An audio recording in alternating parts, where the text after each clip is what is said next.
Hello students, dictation 5 second बाद शुरू होगा।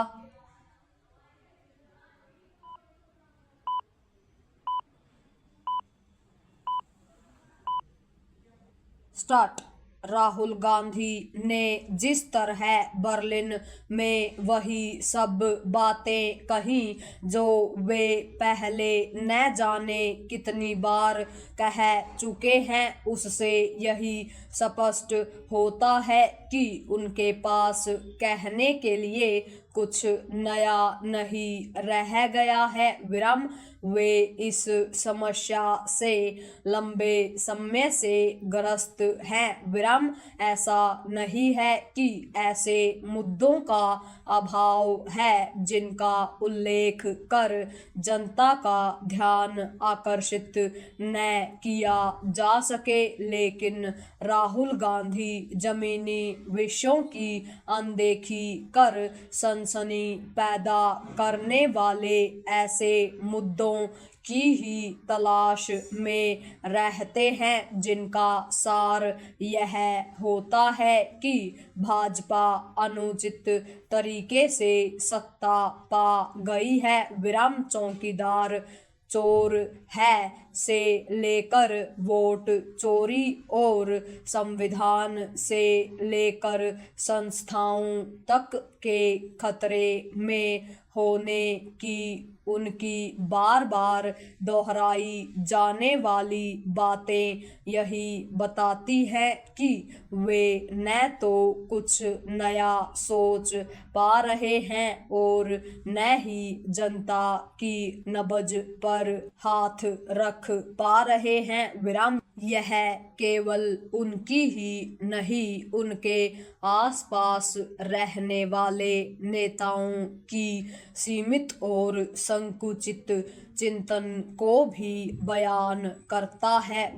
राहुल गांधी की माने तो कांग्रेस ने तेलंगाना और हिमाचल प्रदेश के साथ साथ हरियाणा और महाराष्ट्र के भी चुनाव जीते थे, लेकिन वोट चोरी के चलते बाद के 2 राज्यों में भाजपा सत्ता में आ गई।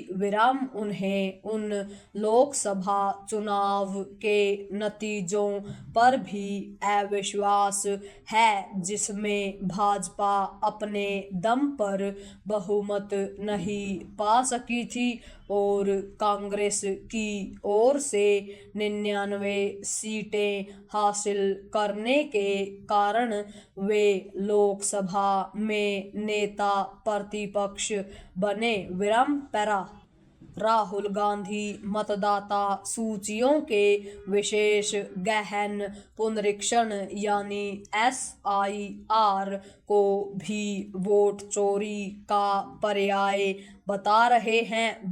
बिहार में इस प्रक्रिया के दौरान उन्होंने वोट चोरी के अपने जुमले को खूब उछाला और यहाँ तक कि वहाँ वोटर अधिकार यात्रा तक निकाली, लेकिन चुनाव आते आते जनता के लिए यह कोई मुद्दा ही नहीं रहा। नतीजा यह हुआ कि कांग्रेस को भी बुरी तरह पराजय का सामना करना पड़ा और सहयोगी दल राजद को भी।